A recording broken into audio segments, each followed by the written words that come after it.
ಶ್ರೀ ಬಜಾರ ಬಸವಣ್ಣ ದೇವರ ಜಾತ್ರಾ ಮಹೋತ್ಸವ ಭಕ್ತಿ ಪರಂಪರೆ ಮತ್ತು ವೈಭವದ ಅನನ್ಯ ಸಂಭ್ರಮ.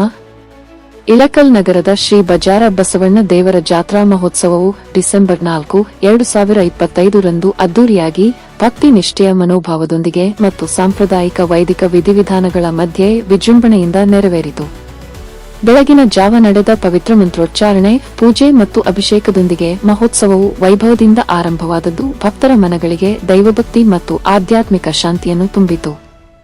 ಜಾತ್ರೆಯ ಪ್ರಮುಖ ಆಕರ್ಷಣೆಗಳಾದ ಚಂಡೆ ವಾದ್ಯಗಳ ಘೋಷ ಭಕ್ತರ ಹೃದಯದಲ್ಲಿ ಉತ್ಸಾಹ ಮೂಡಿಸಿದವು ಮತ್ತು ಮಹಿಳೆಯರ ಪರಂಪರಾತ್ಮಕ ಕುಣಿತ ಜಾತ್ರೆಗೆ ಸಾಂಸ್ಕೃತಿಕ ಸೌಂದರ್ಯ ತುಂಬಿತು. ವಿವಿಧ ಕಲಾ ಪ್ರಕಾರಗಳ ಸಾಂಸ್ಕೃತಿಕ ಕಾರ್ಯಕ್ರಮಗಳು ಜಾತ್ರೆಯನ್ನು ಇನ್ನಷ್ಟು ದಿವ್ಯವಾಗಿ ಕಂಗೊಳಿಸಿದವು.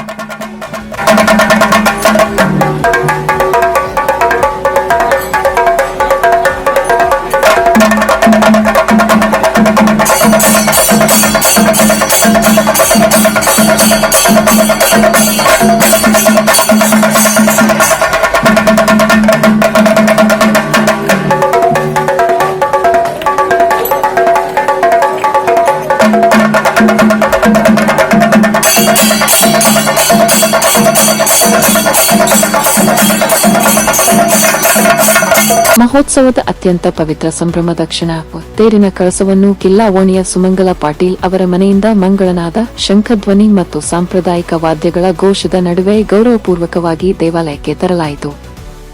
ಗಂಭೀರ ಧಾರ್ಮಿಕ ವಿಧಿವಿಧಾನಗಳ ನಂತರ ತೇರಿನ ಕಳಸವನ್ನು ಆರೋಹಣ ಮಾಡಲಾಯಿತು.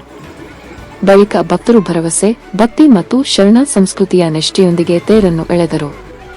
ಭಕ್ತಿಯ ಈ ಅಪರೂಪದ ಕ್ಷಣವು ಅಲ್ಲಿದ್ದ ಎಲ್ಲರ ಮನಗಳನ್ನು ಆನಂದ ಭಾವದಿಂದ ತುಂಬಿತು ಮತ್ತು ಶ್ರೀ ಬಸವೇಂದ್ರ ಸ್ವಾಮಿಗಳ ಅನಂತ ಕೃಪೆಗೆ ಪಾತ್ರರಾಗುವ ಅವಕಾಶ ದೊರಕಿತು. ದಿನಪೂರ್ತಿ ನಡೆದ ಪವಿತ್ರ ಕಾರ್ಯಕ್ರಮಗಳು, ಭಕ್ತರ ಹರ್ಷೋದ್ಗಾರಗಳು ಮತ್ತು ಶ್ರೀ ಬಸವಣ್ಣ ದೇವರ ಅಪಾರ ಅನುಗ್ರಹವು ಈ ವರ್ಷದ ಜಾತ್ರಾ ಮಹೋತ್ಸವವನ್ನು ವಿಶಿಷ್ಟವಾಗಿ ಐತಿಹಾಸಿಕವಾಗಿಸಿದವು. ಶ್ರೀ ಬಸವಣ್ಣ ದೇವರ ಕೃಪೆ ಎಲ್ಲರ ಮೇಲೂ ಇರಲಿ. ಎಲ್ಲರಿಗೂ ಆರೋಗ್ಯ ಮತ್ತು ಸಮೃದ್ಧಿ ಲಭಿಸಲಿ ಎಂಬುದೇ ನಮ್ಮ ವಿಎನ್ ನ್ಯೂಸ್ ವಾಹಿನಿಯ ಆಶಯವಾಗಿದೆ. ವರದಿ ಮಂಜುನಾಥ್ ನೀಲಿ, ವಿಎನ್ ನ್ಯೂಸ್, ಇಳಕಲ್.